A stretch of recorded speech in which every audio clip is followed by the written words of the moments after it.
I want you to do something tonight. Go to the oldest mirror you can find. Not the one in your bathroom, which is almost certainly modern float glass, with an aluminum coating sprayed on the back in a factory.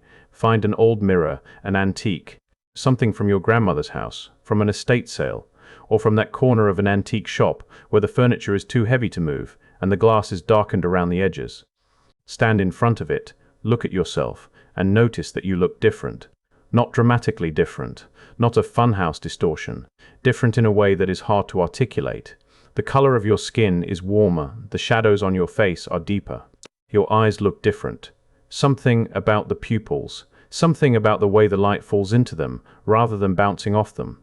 The reflection has a quality that modern mirrors do not have, a depth. It is as if the glass is not just showing you your surface, but pulling something hidden out from underneath it. As if the mirror is seeing more of you than you are used to being seen. I noticed this years ago, standing in a hallway in an old house in upstate New York, looking into a mirror that must have been 150 years old. The reflection was not worse than a modern mirror. It was different, and the difference was not damage or age or imperfection. It was character. The mirror was doing something to light that my bathroom mirror does not do. We have been handed a reflection and told it was the truth. But what if your very image is a lie? What if the way you see yourself was engineered to sever our connection to an old world heritage?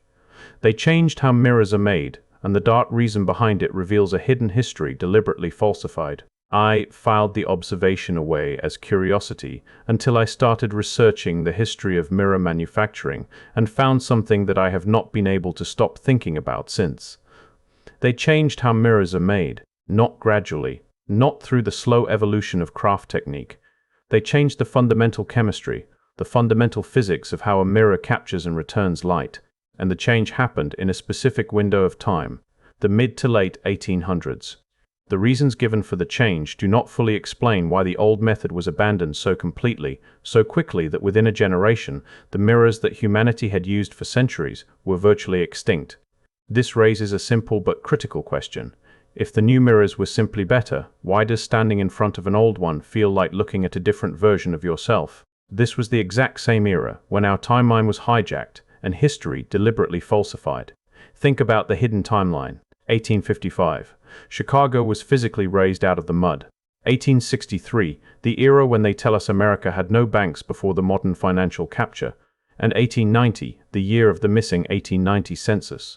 When countless records of our old world heritage, perhaps even the last living giants or giant children, simply vanished. The missing 1890 records perfectly mirror the missing technology. Start with what mirrors actually were before the change, because the history of mirror making is one of the most closely guarded trade secrets in the history of manufacturing, and the full story has never been widely told. For roughly 400 years, from the early 1500s to the mid-1800s, the world's finest mirrors were made using a technique developed on the island of Murano in the lagoon of Venice. The Venetians did not invent mirrors, but they perfected them to such a degree that Venetian mirrors became one of the most valuable luxury goods in European civilization. More valuable per ounce than gold, more coveted than silk or spices. So valuable that the Republic of Venice classified mirror making as a state secret and confined its practitioners to the island of Murano under threat of death. Glassmakers who attempted to leave the island, who attempted to take their knowledge to competing nations, were hunted down by Venetian agents. Some were assassinated. The mirror-making knowledge was treated not as a craft, but as a strategic asset, a source of power so significant that the state was willing to kill to protect it. The silence was deafening when I asked myself why. Why was this erased? Why would a republic, built on trade and diplomacy, treat the manufacture of looking glass as a matter of national security? The standard explanation is economic. Venetian mirrors were enormously profitable. Protecting the monopoly protected the revenue, and that explanation is true as far as it goes. But it does not go far enough, because Venice produced many valuable goods, glass of all types, textiles, ships, and none of them were protected with the lethal intensity reserved for mirrors. The mirrors were different. The mirrors were special. They were a remnant of the old world story, tied to the same suppressed knowledge that built the underground cities and the hydraulic power grid of Tartaria. The deeper I went into the Venetian technique, the more I began to understand what made them special. Venetian mirrors, and the mirrors that European craftsmen eventually learned to produce after Venetian techniques were smuggled out of Murano in the late 1600s, were made using a tin mercury amalgam. A sheet of tin foil was laid on a perfectly flat surface. Mercury, liquid metal, was poured over the tin. The mercury bonded with the tin to create a reflective amalgam. A sheet of glass was then carefully slid onto this surface, pressing out the excess mercury. The glass was weighted and allowed to rest for weeks, sometimes months, while the amalgam cured and bonded to the glass. The process was painstaking. It was slow. It required extraordinary skill, and the mirrors it produced were unlike anything that exists in modern manufacturing. The tin mercury amalgam did not reflect light the way modern mirrors reflect light. Modern mirrors use a thin coating of aluminum, sometimes silver, deposited on glass through a chemical process called silvering or through vacuum deposition. The coating is microscopically thin. It is uniform. It reflects light with clinical precision, bouncing photons back at exactly the angle they arrived. The reflection is sharp, bright, and flat. It shows you what a camera would show you, a surface, an exterior. The tin mercury amalgam was different. The layer was thicker. It was not perfectly uniform. It had a molecular structure that interacted with light in a more complex way, absorbing certain wavelengths, softening others, creating a reflection that was less a perfect optical bounce and more a conversation between the light and the metal. The result was a reflection that had warmth, that had depth, that rendered human skin in tones that modern mirrors do not produce. It showed shadows with a gradation and subtlety that photographers spend thousands of dollars trying to recreate with lighting equipment and post-processing software. The old mirrors did not show you less, they showed you differently. And the difference was not a flaw. It was a quality that 400 years of the most skilled craftsmen in Europe had deliberately cultivated, as if they were following instructions they did not fully understand from a time long before the year 536 AD when the world went dark. Now, the change. In 1835, a German chemist named Justus von Liebig developed a process for depositing a thin layer of metallic silver onto glass using a chemical reaction. The process was simpler than the tin mercury method. It was faster. It was cheaper. It did not require months of curing. It did not require the extraordinary skill of a Murano-trained craftsman. And it did not involve mercury, which was, the official narrative emphasizes, toxic. The health argument became the spearhead of the transition. Mercury was dangerous. Mirror makers suffered from mercury poisoning. The symptoms were devastating: tremors, cognitive decline, organ damage, madness. The phrase "mad as a hatter" derives from the mercury used in hat making, and mirror makers suffered similar fates. The silver process eliminated the mercury. It was safer, it was better, it was progress, and all of that is true. Mercury is toxic. Mirror makers did suffer. The silver process did eliminate those health risks. I am not disputing any of that, but the official explanation, as it so often does, uses a genuine concern to mask a more complex truth. Why was this erased so completely? Because the health argument was not why the transition happened. The health argument was why the transition was accepted. The reason it happened was economic, industrial, structural. The deeper I went, the more the timing of the mirror transition aligned with the broader industrialization of manufacturing in the mid-1800s. It aligns perfectly with the systemic erasure of the old world, just like the year 1900, when thousands of Smithsonian artifacts proving an alternate human history were quietly hidden away. The tin mercury process was artisanal. It required skilled craftsmen working slowly with expensive materials. It could not be industrialized. It could not be scaled. It could not produce mirrors at the volume and the price point that a rapidly urbanizing, rapidly consuming industrial society demanded. The silver process could. It was a factory process. It could produce mirrors by the thousands. It could put a mirror in every home, every shop, every public space in the industrializing world. And it did. Within decades of Liebig's process being commercialized, the tin mercury mirror was effectively extinct. Not because it was worse, because it was incompatible with the economic system that was replacing the world it came from. The pattern repeats with unsettling precision. A superior artisanal product refined over centuries, requiring deep skill and slow process, replaced by an inferior industrial product that can be manufactured at scale and sold at a profit margin that the artisanal product could never match. The same pattern I have found in food, in architecture, in medicine, in every domain where traditional knowledge met industrial capitalism. The product that serves the body better loses to the product that serves the market better every time. Look at the 124-year bulb still burning today, proof that suppressed technology was stolen from us. Look at the year 1929, when countless ancient healing bells were destroyed, wiping out acoustic architecture just as they wiped out these mirrors. But with mirrors, the replacement carried a dimension that the replacement of, say, lard with seed oil did not, because a mirror is not just a tool. A mirror is how you see yourself. It is, for most human beings, the primary mechanism of self-perception.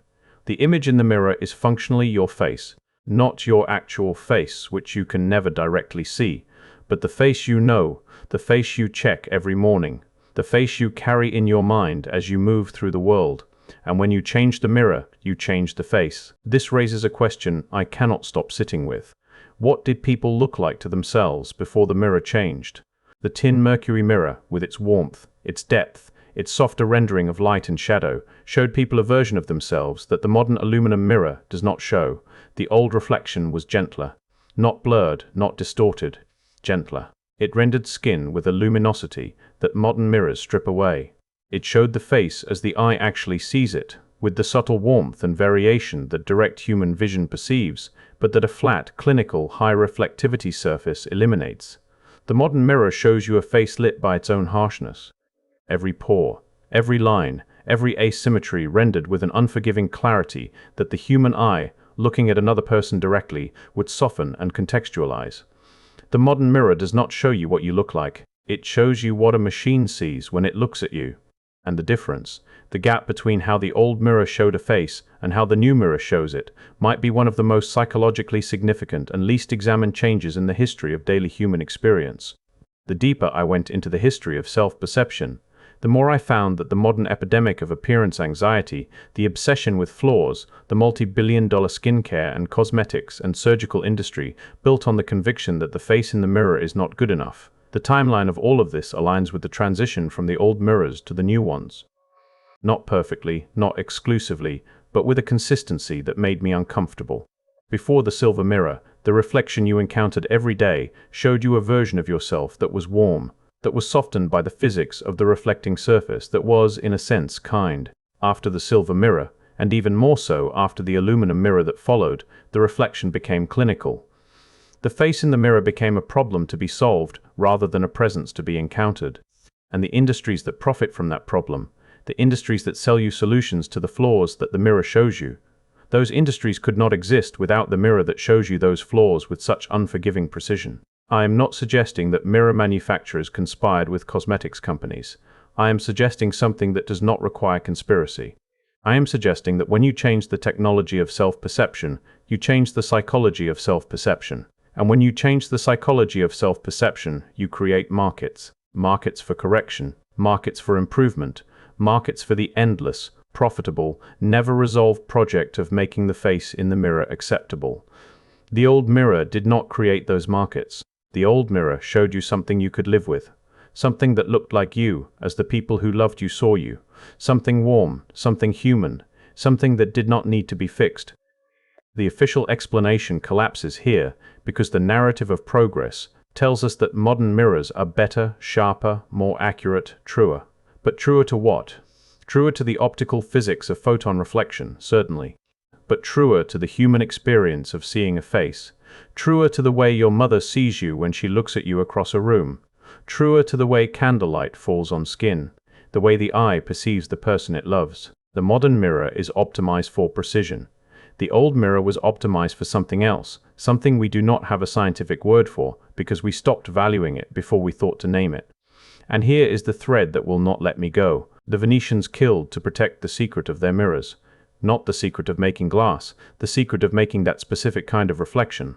They considered the knowledge so powerful, so important, so dangerous in the wrong hands that they treated it as a state secret for centuries. What did they know about what a mirror does to the person standing in front of it? What did they understand about the relationship between reflection and self-perception that made the quality of the reflection worth killing over? We will never know because the knowledge was not written down. It was held in hands and in practice, in the specific gestures of craftsmen who poured mercury over tin and waited for something to emerge that they understood through experience rather than theory.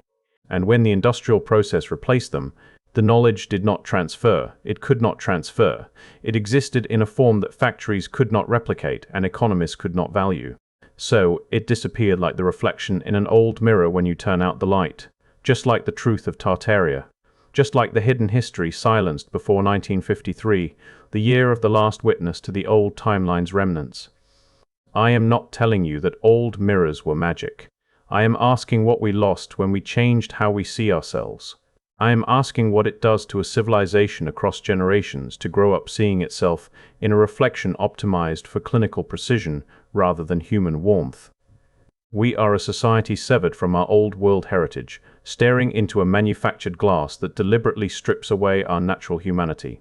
I am asking whether the face in your bathroom mirror is really your face, or whether it is a version of your face produced by industrial chemistry, a version that makes you look slightly worse than you are, slightly more flawed, slightly more in need of the products arrayed on the shelf beneath the mirror. It is the ultimate system reveal. What you thought was just a simple household object is actually a hidden psychological mechanism designed to make you forget the majesty of who we once were before the reset. I am asking what you would see if you stood in front of a mirror made the old way, a mirror from a timeline they desperately tried to bury. And I am asking why that mirror was taken from you before you ever had the chance to look, handed a reflection, and told it was the absolute truth. If the mainstream narrative of progress were true, then why did they have to destroy the old ways so completely? What are they terrified you might recognize if you truly looked into your own eyes? When you look into the glass tonight, ask yourself this haunting question: if they could manipulate the very reflection of your own face to serve their new reality, what else have we been handed and never thought to question?